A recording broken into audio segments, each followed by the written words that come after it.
I am Johannes Escore, first reporter about office equipment and office furniture. Equipment consideration to access in selecting office equipment. There are 13 of them. Number 1, purpose of the equipment. Equipment most commonly refers to set of tools or other objects commonly used to achieve a particular object. Number 2, determination of appropriate equipment. Select the right equipment to determine the appropriate level of details on the equipment. Number 3, dependability of equipment. It measures based on the time the equipment runs without failure. And number 4, specification of the equipment. In the specification of the equipment will define that what is needed for the equipment. It includes all the technical details and requirements. Number 5, cost of the equipment. In equipment considerations to access and selecting office equipment, the items must be in the financial accounting term. Number 6 item, operational processes of the equipment. And 7, safety features. 8, flexibility of the equipment. 9, ease of equipment operation. 10, speed of equipment operation. 11, cost of equipment operation. 12, equipment operation input. And last item number 13, standardization of equipment. Vendor consideration to access and selecting office equipment. There are 4 of them. Number 1, reputation of the equipment vendor. Choosing the wrong vendor can cost your business significantly in terms of time, money, and even your reputation. Number 2, training provided by the manufacturer or equipment vendor. The ethics and integrity of the vendor and must be professional employees. Number 3, purchasing option. You need to check the references, quality of product. Number 4, delivery of the new equipment. Do your buyers regularly inform you of the product or the new product or equipment and explain the process of the delivery? Maintenance consideration to assess in selecting office equipment. There are 2 of them. First, servicing the equipment. Second, equipment maintenance. Equipment maintenance is any process used to keep a business equipment in reliable working order. It may include routine upkeep as well as corrective repair works. Equipment must be include mechanical assets, tools, heavy off-road vehicles, and computer system. Comparative analysis form is useful to compare the various features and the various brands of the equipment. There are leasing options, the true lease and the lease with option to purchase. In true lease, also known as tax or operating or fair market value lease, and can be obtained for short term or long term. Second, lease with option to purchase, also known as a capital lease. Conditional sales lease or buyout lease at an end or lease has option of the purchasing equipment. Sales lease back, an arrangement in which the organization purchases the equipment, sells it to the lessor, who then provides the organization with a long-term lease. It enables a company to sell assets to raise capital, then lets the company lease the assets back from the purchaser. Good day everyone, so I am James P. Dejero, the next reporter about office equipment and office furniture. So my topic is advantages of leasing office equipment. So number 1, leasing conserves working capital that may be needed for other purposes. So this means that by leasing, you are able to acquire equipment without affecting your cash flow. That is needed for your day-to-day operations. Number 2. So the organization is able to obtain up-to-date equipment. So this means that your organization is able to obtain latest office equipment by leasing. So number 3. True lease payments are tax deductible. So true lease payments they are tax deductible.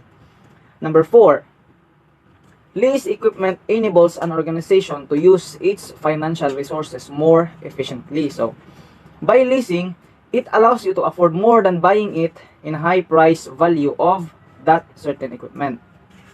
So let's move on to the disadvantages of leasing equipment or office equipment. So number 1. First disadvantage is leased office equipment is frequently more costly than purchased equipment. Yes.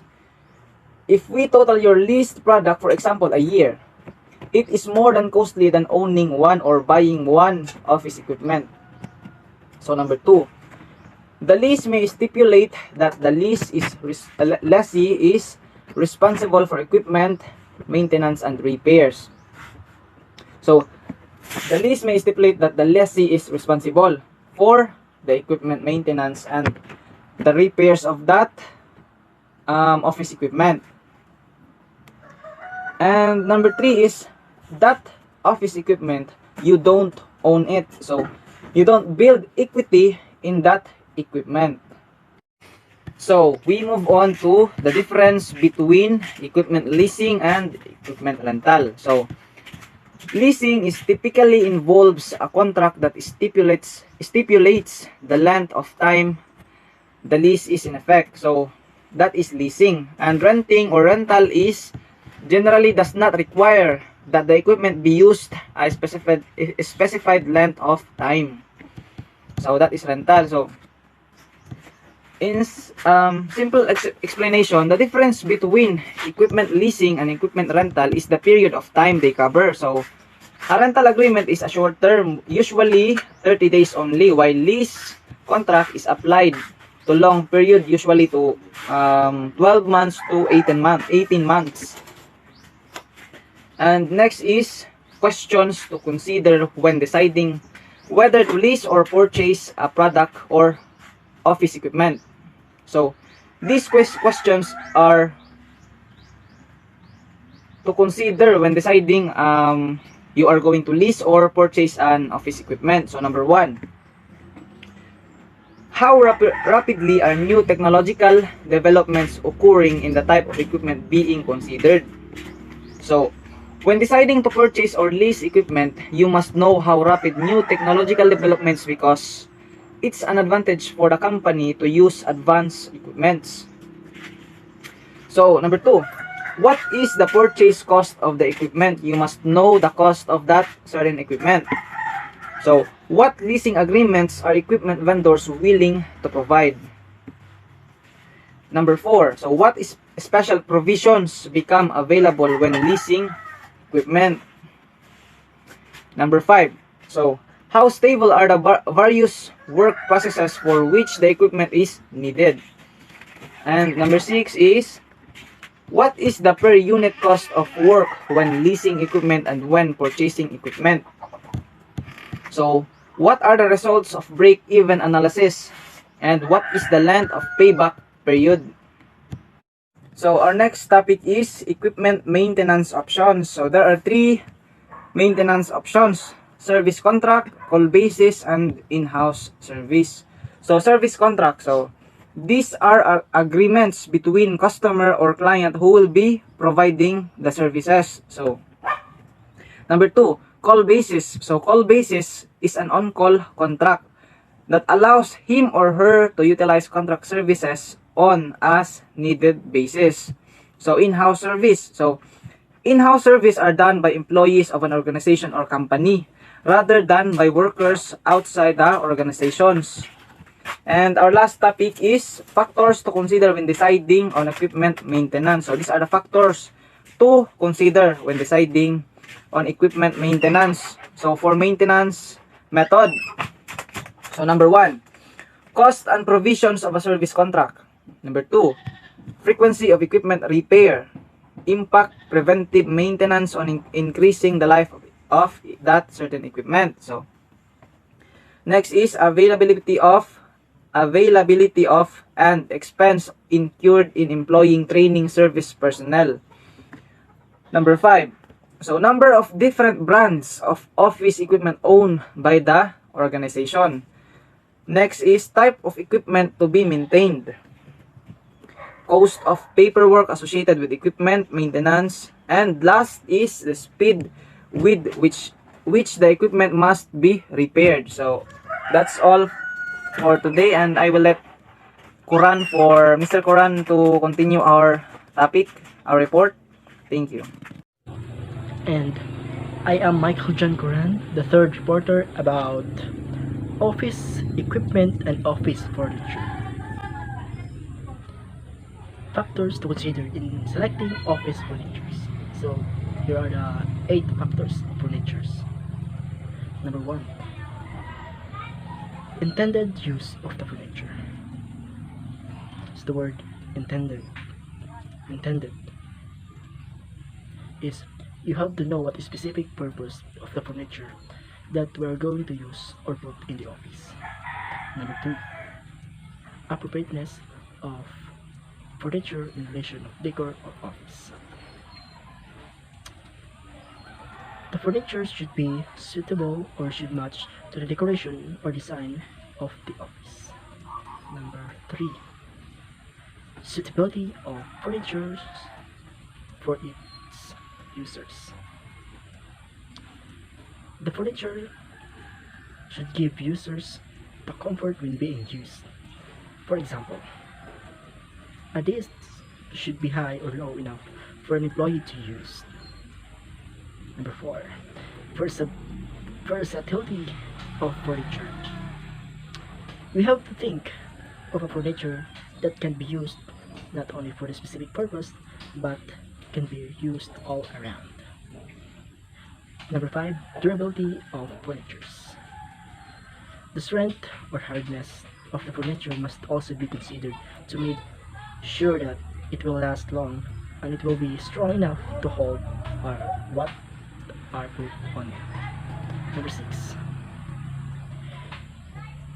hierarchical level of furniture's users. The arrangement of the furniture based on style, whether it should be above, below, or on the same level. Number 7, size of furniture is relation to room or area size.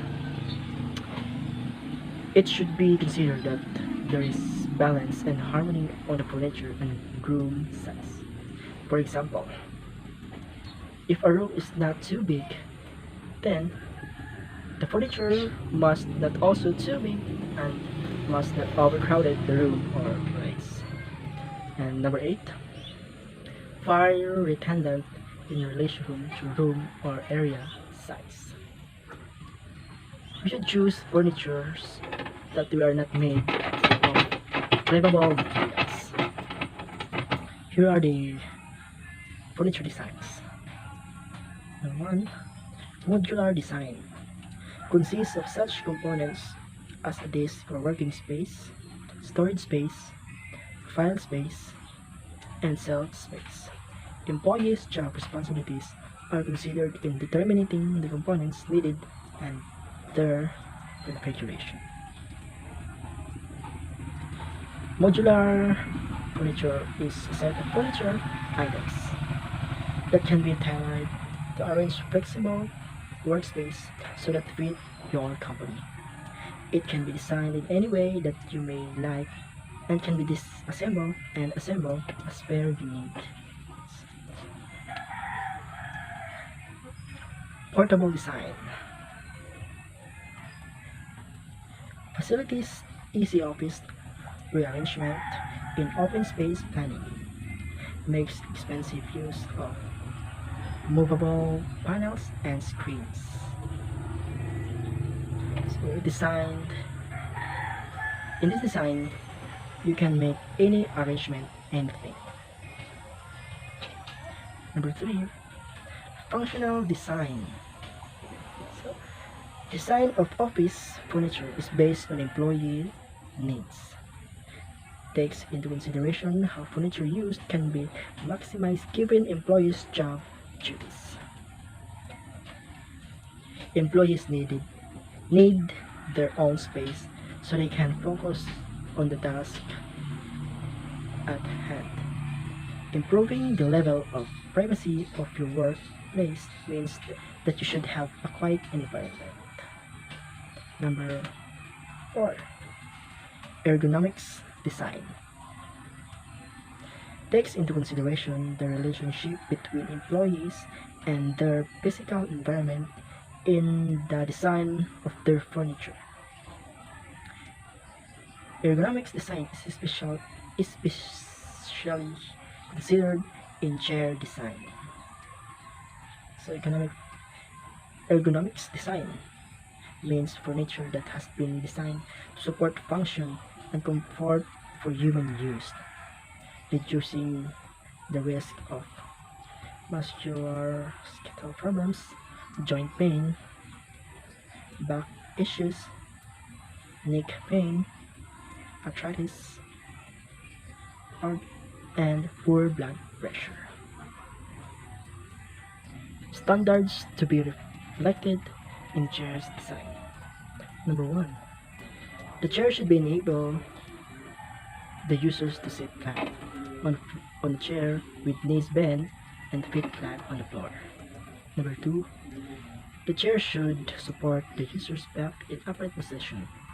Number 3, the user should be able to hang his arms straight down from the shoulders with the elbows bent. Maintaining proper position while sitting can make an employee look more professional and productive. This standard should be considered in designing chairs in an office to ensure that the employee or anyone who would sit in that chair would be comfortable enough and to be reflected to be effective in doing their work. And that's all. Thank you.